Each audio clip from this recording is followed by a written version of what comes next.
First of all మగవాడు గనక sir నాకు ఈ మధ్య సెక్స్ మీద సరిగ్గా కోరికలు రావట్లేదు, అంత ఆసక్తి లేదు ఒకప్పటిలాగా అని వస్తే కనుక మేము ఒక పద్ధతిలో కొన్ని క్వశ్చన్ అడుగుతాం. ఫస్ట్ ఆఫ్ ఆల్ కోరికలు అనేవి కన్సిస్టెంట్గా తగ్గుతున్నాయా, అంటే అదే పనిగా ఎప్పటికీ తగ్గుతూ పోతున్నాయా, అప్పుడప్పుడు బాగుంటూ అప్పుడప్పుడు బాగాలేకుండా ఉన్నాయా, అంటే ఇంటర్మీడియట్గా ఉన్నాయా లేకపోతే కన్సిస్టెంట్గా తగ్గుతూ ఉన్నాయా, అది చాలా ముఖ్యమైన విషయం. అదే కనుక ఎప్పటికీ తగ్గుతూ పోతుందంటే కనుక లోపల ఏదో ప్రాబ్లం ఉన్నట్టే. బట్ అప్పుడప్పుడు కోరికలు బాగానే ఉంటున్నాయి, అప్పుడప్పుడు బాగోట్లేదు అంటే కనుక పర్యావరణం వల్ల, ఏమైనా ఒత్తిడి వల్ల, పని భారం వల్ల, ఇంకేదైనా కారణం వల్ల ఆ టైంకి లిబిడో తక్కువ ఉండే అవకాశం ఉంటుంది. ఒకటి.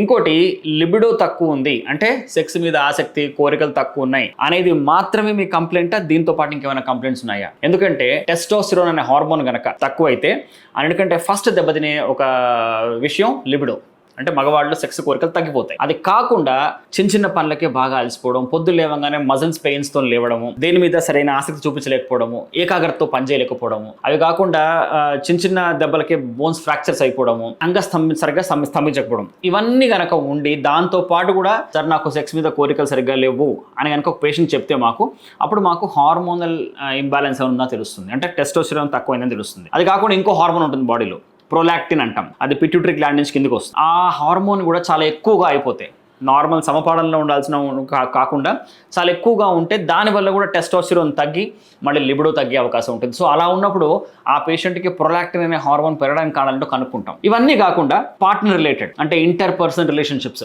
వాటి వల్ల కూడా ఒక్కోసారి సరైన ఆసక్తి ఉండకపోవచ్చు. సో ఒక పేషెంట్కి లిబిడో తగ్గింది అనేది ఒక చిన్న విషయం కాదు, అది మాత్రమే కంప్లైంట్ కాదు. యూజువల్గా దాంతో పాటు అసోసియేటెడ్ కంప్లైంట్స్ చాలా ఉంటాయి. సో మేము వాటన్నిటిని కూడా చూసుకుంటూ పేషెంట్కి ఒక కౌన్సిలింగ్ మాత్రమే అవసరమా లేకపోతే ఏమైనా ట్రీట్మెంట్ అవసరమా అనే విధంగా మేము ముందుకు వెళ్తాం. 62 లక్షల మంది ప్రజల్లో మెడ్ ప్లస్ బ్రాండ్ మెడిసిన్స్ కి మారడం వలన 915 కోట్ల రూపాయలు సేవ్ చేసుకున్నారు. అదే మెడిసిన్స్ అదే క్వాలిటీతో 50 to 80% డిస్కౌంట్లు.